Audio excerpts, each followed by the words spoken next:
Why, hello, fellow Patriots. Welcome to episode 18 on the Patriot Dad channel, where we can discuss current events and modern issues, all while keeping it as real as possible. Today, I wanted to talk to you about the US's long and silly history of backing a country, training them, providing them with military hardware and support, and then, later on, fighting against them with our own people, money, and materials. You might think that we have learned our lesson after doing this once. You'd be wrong. I found that there's at least twice that are significant conflicts that we have fought against people that we had previously trained and armed. And if you think of one that I don't mention in today's video, feel free to talk about it in the comments. Maybe we'll make a part 2 video about it. You never know. But the first time that I could think about when I was kind of digging into it a little bit, and from just my own experience being involved in the latter part of this conflict, would be when we assisted the Mujahideen in their conflict against Russia. So see, Russia invaded Afghanistan before we did, many years before, in fact. And so we didn't want Russia to get control of Afghanistan, so we decided to support the local freedom fighters. The Mujahideen at the time had such illustrious members, you might have heard of him, as Osama bin Laden. We provided them with a lot of resources. In fact, the Central Intelligence Agency, as you can see here, during Operation Cyclone, ran a program to arm and finance the Afghan Mujahideen in Afghanistan from 1979 until 1992. So for 13 years, we were giving support to the Mujahideen during the military intervention by the USSR. Now, Operation Cyclone was one of the longest and most expensive covert CIA operations ever undertaken. The funding officially began in the middle of 1979 with, $695,000. Not a whole lot. However, dramatically increased in 1980 to 20 to 30 million and got all the way up to $630 million a year in 1987. Described as the biggest bequest to any third world insurgency, the first CIA-supplied weapons were antique British Lee Enfield rifles shipped out in December of 1979. By September of 1986, the program included U.S.-origin state-of-the-art weaponry, such as the Stinger surface-to-air missile, some 2,300 of which were ultimately shipped into Afghanistan. So, you look at that, we provided a ton of weapons and a lot of financial resources to the Mujahideen. And what happened later? Well, on September 11th of 2001, many of you probably remember what happened. Being led by the mastermind of the attack, Osama bin Laden, we just talked about him a few minutes ago, they attacked the World Trade Center towers, the Pentagon, and were attempting to attack other targets by using coordinated airplane crashes. So in retaliation, the United States kicked off a 20-year invasion of Afghanistan of its own after learning nothing from watching Russia struggle with its own invasion. So we didn't learn. And in 2001, an international coalition led by the USA invaded Afghanistan to destroy terrorist organization Al-Qaeda when the Taliban refused to hand over Osama bin Laden. At the height of the conflict, there were more than 130,000 NATO troops on the ground. By July of 2021, nearly all of NATO's countries had fully withdrawn. So not only did we learn nothing, but when we did withdraw in July of 2021, we left behind tens of billions of dollars of state-of-the-art military equipment and cash. And you can see here in a letter from Lloyd Austin, as the country looks back on 2 decades of conflict in Afghanistan, not successful by the way, I understand that many people have hard questions about the costs of the war and what their sacrifices meant. These are important discussions and I hope we'll continue having them with thoughtfulness and respect. Last year, because this letter was penned a year after the retreat, I said that although the Afghanistan war has ended, our gratitude to those who served never will. Today, I renew that pledge to every man and woman who served in Afghanistan. This country will never forget what you did and what you gave. Now, I don't know if anyone remembers how we treated our veterans from all our prior wars, but if that is any indication on what we'll do in the future, I don't believe him. I don't believe that they will support the veterans from the Afghanistan war. And I fully understand why people question why we were there, especially for as long as we were there and why we left in the way we did.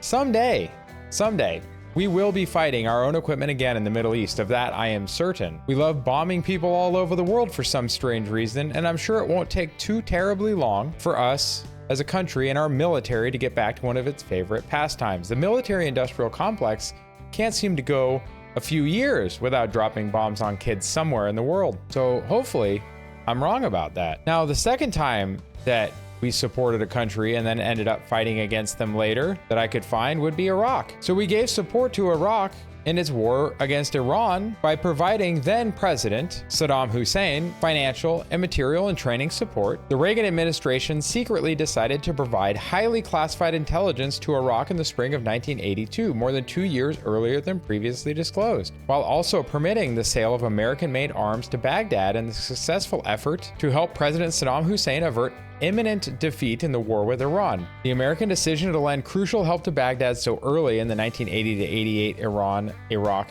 war came after American intelligence agencies warned that Iraq was on the verge of being overrun by Iran, whose army was bolstered the year before by covert shipments of American-made weapons. So we sold weapons to the Iranians, and then when they started to win too much, we provided intelligence and support to the other side of the conflict. Yikes. The New York Times and others reported last year that the Reagan administration secretly decided shortly after taking office in January of 1981 to allow Israel to ship several billions of dollars worth of American arms and spare parts to Iran. That intervention and the decision to aid Iraq directly in 1982 provided evidence that Washington played a much greater role than was previously known in affecting the course of the long and costly Iran-Iraq war. In the end, officials acknowledged American arms, technology, and intelligence helped Iraq avert defeat and eventually grow, with much help from the Soviet Union later, into the regional power that invaded Kuwait. Spoiler alert. So we helped Iraq after helping Iran to keep the conflict going because we didn't want Iran to become the dominant power in the oil-rich region in the Middle East.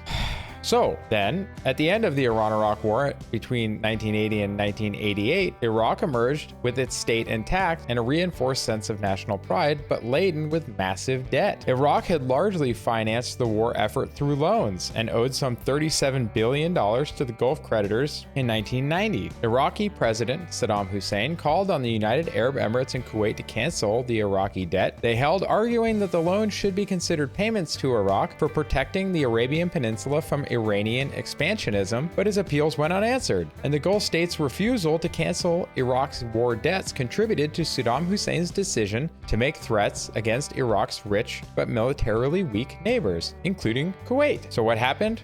They invaded Kuwait. When they invaded Kuwait, the international community seemed real surprised, but I don't know why they were. We made them into the fourth largest military at the time in the world during that conflict, using our money and our weapons. So on August 2nd of 1990, Saddam Hussein led a well-equipped Iraqi army into Kuwait, a major supplier of oil to the United States. So now you see where the real reason for our intervention comes in. The US had supplied Iraq with military aid during its 8-year war with Iran, giving Iraq the fourth largest army in the world at the time. This posed a threat to Saudi Arabia, another major exporter of oil. If Saudi Arabia fell, Iraq would control 1/5 of the world's oil supply. The Iraqi leader also was repeatedly violating United Nations resolutions, so the US had UN support in responding to Iraq's invasion of Kuwait. We still haven't learned the lessons about supplying foreign conflicts with resources and weapons, because guess what?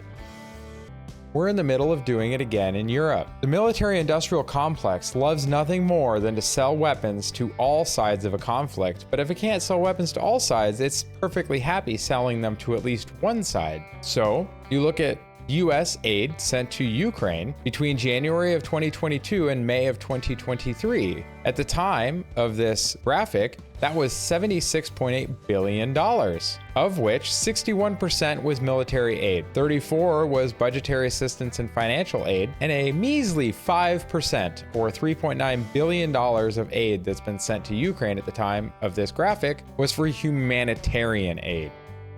So, do we really want to help the people, or are we just trying to help the conflict continue so that we can sell more weapons?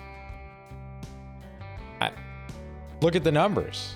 I would argue that the military-industrial complex just wants to sell more weapons. We've been sending so many weapons and arms and munitions to Ukraine in its fight to defend itself from Russia that we're actually depleting our own arsenals. We're starting to run low on weapons ourselves. And in one of our prior videos, we talked about how we were now sending cluster munitions into the conflict zone.